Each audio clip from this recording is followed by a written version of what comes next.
Hello guys, വീക്കെൻഡായിട്ട് നമ്മളൊരു യാത്രയിലാണ്. ഈ യാത്ര എങ്ങോട്ടാണെന്ന് നിങ്ങൾക്കറിയാമോ? അല്ലിയിൽ നിന്നുള്ള ഒരു മൗണ്ടൈനിലേക്കാണ് നമ്മളിപ്പോൾ പോകുന്നത്.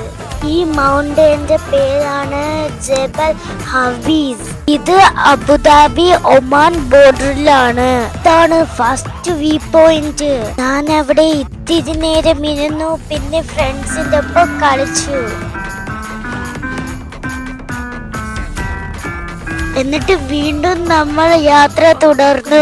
ഈ കാണുന്നതാണ് രണ്ടാമത്തെ വ്യൂ പോയിന്റ്. ഇവിടുന്ന് താഴോട്ടുള്ള കാഴ്ചകളാണ് ഇതൊക്കെ. ഉറുമ്പുകൾ പോണ പോലെയാണ് വണ്ടികളൊക്കെ പോകുന്നത്. മൂന്നാമത്തെ പോയിന്റ് ആണിത്. ഇവിടെ വെച്ചാണ് നമ്മൾ ഫുഡ് കഴിച്ചത്. എന്നിട്ട് വീണ്ടും നമ്മൾ കളിച്ചു. ഇനി നമ്മൾ തിരിക്കുകയാണ്. നല്ല മനോഹരമായ കാഴ്ചകളായിരുന്നു.